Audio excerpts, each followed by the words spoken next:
जय श्री राम, हर हर महादेव, जय हिंदू राष्ट्र। हिंदुत्व दर्शन आपका अपना चैनल है, उस पर आपका हार्दिक अभिनंदन है।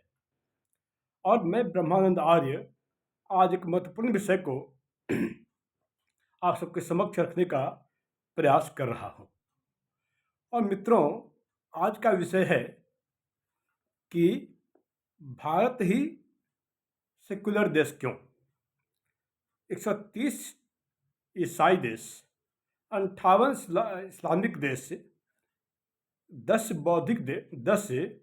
बौद्ध देश, पर भारत ही सेकुलर देश क्यों। जैसा कि आप सबको पता है कि जब भारतवर्ष का संविधान लागू हुआ था 26 जनवरी 1950 को, तब भारत के संविधान में ये 3 शब्द नहीं थे। सेकुलर, सोशलिज्म और सोवेरियन शब्द नहीं थे।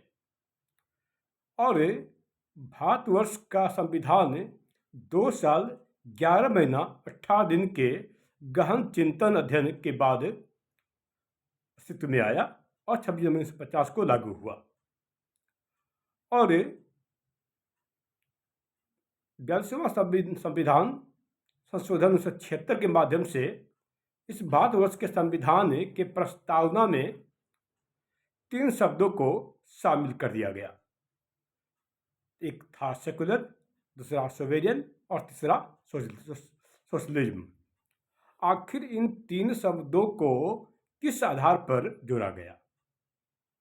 जबकि जितने भी कानूनविद, कानून के जानकार हैं, उनके द्वारा यह स्पष्ट रूप से कहा गया है कि संविधान की प्रस्तावना में छेड़छाड़ नहीं किया जा सकता।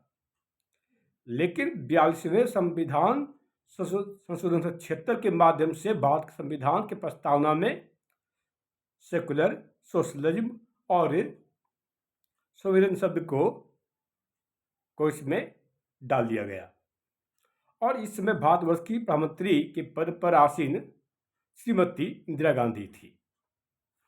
और मित्रों, आश्चर्य की बात यह है कि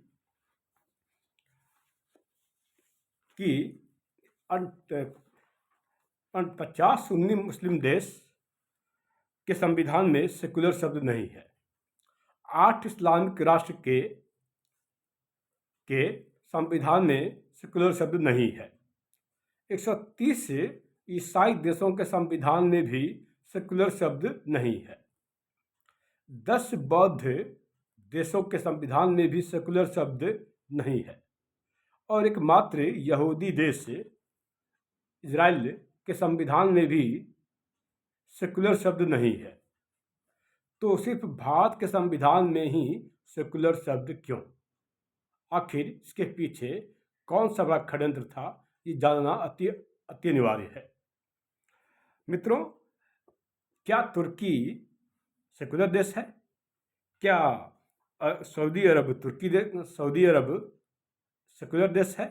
क्या पाकिस्तान सेकुलर देश है? क्या बांग्लादेश सेकुलर देश है? क्या अफगानिस्तान सेकुलर देश है? क्या सीरिया सेकुलर देश है? क्या इंडोनेशिया सेकुलर देश है? क्या कजाकिस्तान सेकुलर देश है? क्या ईरान सेकुलर देश है? क्या इराक सेकुलर देश है? क्या फिलिस्तीन सेकुलर देश है? क्या अजरबैजान सेकुलर देश है? क्या नाइजीरिया सेकुलर देश है? क्या आर्मेनिया सेकुलर देश है? क्या अल्जीरिया सेकुलर देश है? क्या यमन सेकुलर देश है? क्या सूडान सेकुलर देश है? क्या मलेशिया सेकुलर देश है? क्या जॉर्डन सेकुलर देश है? क्या उज्बेकिस्तान सेकुलर देश है? क्या सोमालिया सेकुलर देश है? क्या यूनाइटेड अरब अमीरात सेकुलर देश है? क्या तुर्कमेनिस्तान सेकुलर देश है? क्या ओमान सेकुलर देश है? क्या लेबनान सेकुलर देश है? क्या कुवैत सेकुलर देश है? क्या कतर सेकुलर देश है? क्या अल्बानिया सेकुलर देश है? क्या बहरीन सेकुलर देश है? क्या मालदीव सेकुलर देश है? क्या ब्रुनेई सेकुलर देश है? क्या गाम्बिया सेकुलर देश है?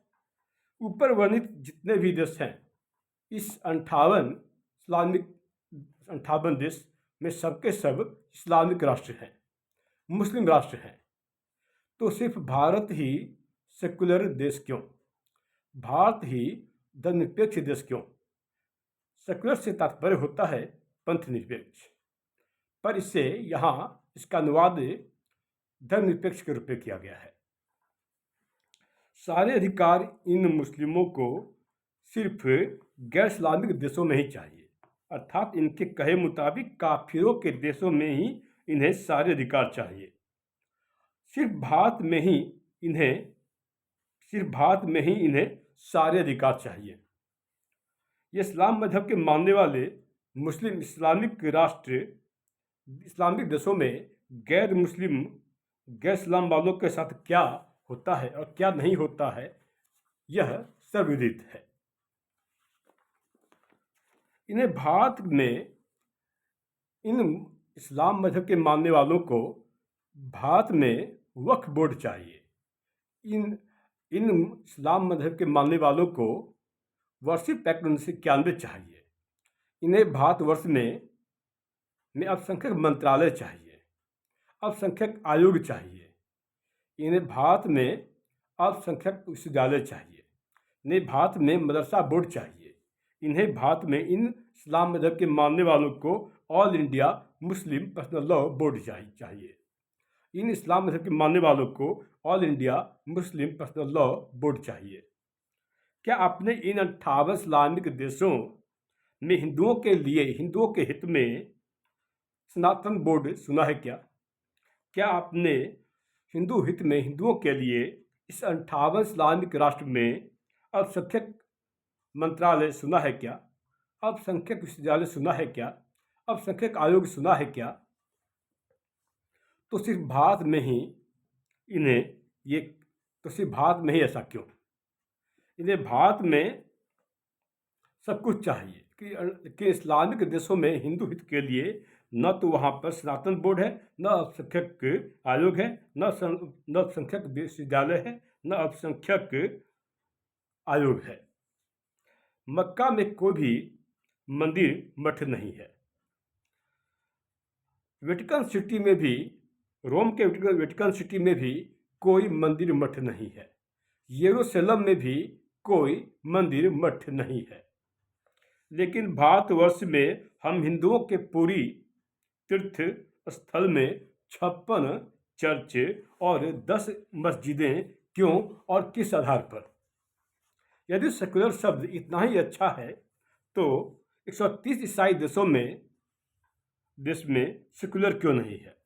यदि सेकुलरिज्म शब्द इतना ही अच्छा है तो 37 ईसाई देश सेकुलर क्यों नहीं है? 50 सुन्नी मुस्लिम देश से सेकुलर क्यों नहीं है? 8 शिया मुस्लिम देश सेकुलर क्यों नहीं है? 10 बौद्ध देश सेकुलर क्यों नहीं है?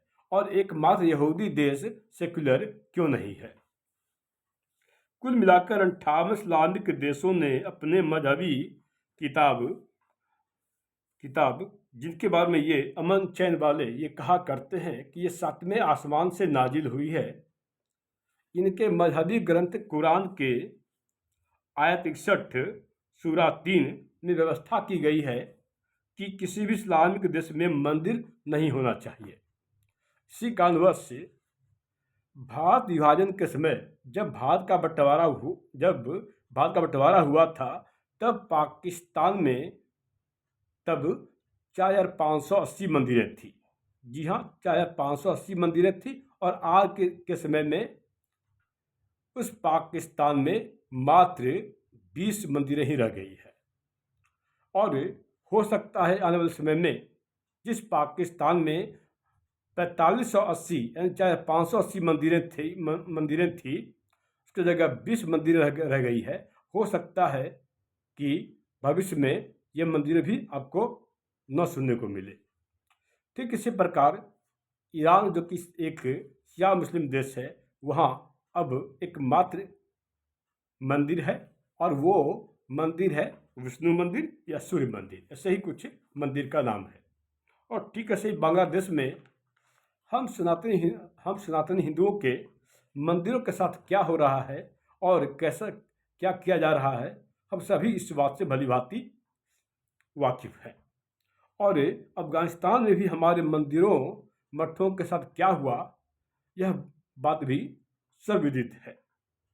यह सेकुलरिज्म का ही दुष्परिणाम है कि हम और आप आज के समय 9 राज्यों में अल्पसंख्यक बनकर रह गए हैं और हमारी स्थिति त्राहिमाम अवस्था में हो चुकी है। यानी हम इन 9 राज्यों की डेमोग्राफी पूरी तरह से चेंज हो गई है। ठीक इसी प्रकार 750 जिलों में से 200 जिलों में हम हिंदुओं का कुछ अता पता नहीं है, यानी वो 750 जिलों में से 200 जिलों में हिंदू विहीन हो चुके हैं। हिंदुओं को कोई पूछने वाला नहीं है। और इसी प्रकार 900 तहसीलों से भी हमारी हस्ती मिट गई है और 900 तहसीलों की भी डेमोग्राफी पूर्ण रूप से चेंज हो गई है। गौर कीजिएगा, 9 राज्यों में, 200 जिलों में और 900 तहसीलों में भी डेमोग्राफी पूरी तरह से चेंज हो गई है। आखिर ये कौन सा सेकुलरिज्म है कि मुस्लिम रहे, ईसाई रहे, पर हिंदू नहीं रहे। मुस्लिम यदि कट्टर मुस्लिम हो तो कोई बात नहीं, ईसाई यदि कट्टर ईसाई हो तो कोई बात नहीं, पर यदि सच्चा कट्टर हिंदू हो तो बहुत ही बड़ी बात हो जाती है, तूफान आ जाता है।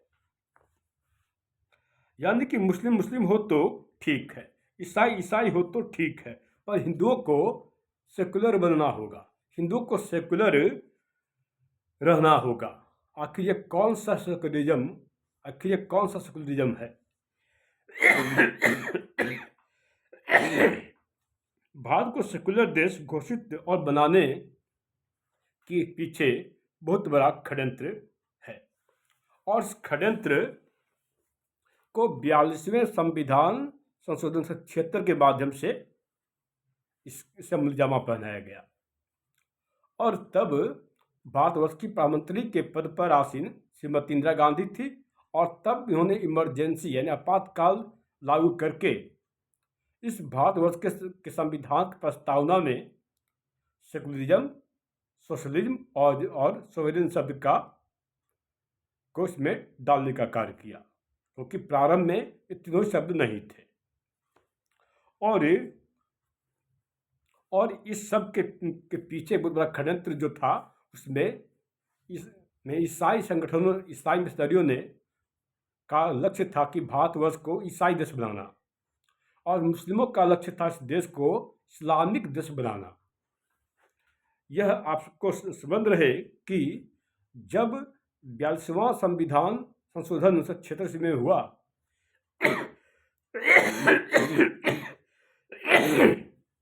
और उस समय उसके बाद 5 लाख मुस्लिम धर्मगुरुओं ने इस देश को इस्लामिक राष्ट्र बनाने में परिवर्तित करने के लिए बहुत बड़ी चाल चली।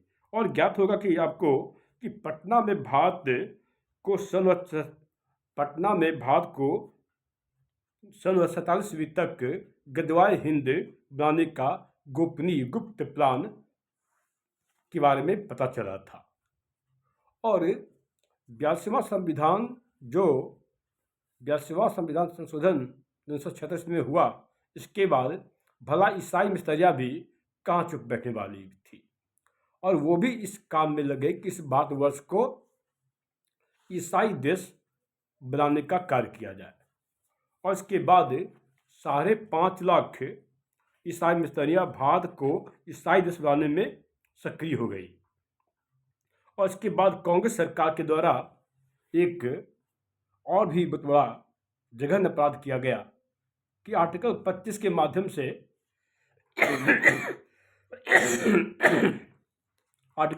माध्यम से इस भारतवर्ष में धर्म परिवर्तन को वैधानिक रूप प्रदान कर दिया गया। तो 1976 ईस्वी के बाद से ईसाई मिशनरियाँ इस भारतवर्ष को ईसाई देश बनाने में लग गई और इस्लामिक संगठन इस देश को इस्लामिक देश बनाने में लग गई। एक बात गौरतलब है कि 60% मुस्लिमों की जनसंख्या होने पर मलेशिया को इस्लामिक राष्ट्र घोषित कर दिया गया, और ठीक इसी प्रकार 61% जनसंख्या होने पर गाम्बिया को भी इस्लामिक राष्ट्र घोषित कर दिया गया। तो भारत हिंदू राष्ट्र क्यों नहीं, ये आपको और हम सभी को कहना होगा, हम सभी को इसके लिए आगे आना होगा। क्योंकि मुफ्त बिजली, गैस और मुफ्त बस सेवा, मुफ्त के चक्कर से हमें अलग होना पड़ेगा, क्योंकि यह हमारा धर्म नहीं है कि मुफ्त बिजली, गैस, राशन के लिए और मुफ्त बस सेवा के लिए हम अपने धर्म का त्याग कर दें, कि धर्म ही सब कुछ है। धर्मो रक्षति रक्षितः, स्वधर्मे निधनम श्रेयः, न लोभात् न भयात् धर्म त्यजेत, यतो धर्म ततो जय। अतः हिंदू राष्ट्र के लिए हम सभी, आप सभी का आह्वान है, और हम सभी सनातनी भाइयों को, बंधुओं को, अपने इस देश को हिंदू राष्ट्र के लिए बनाने के लिए, परिवर्तित करने के लिए, विश्व गुरु भारत के लिए हमें इसका आह्वान करना होगा। जय श्री राम।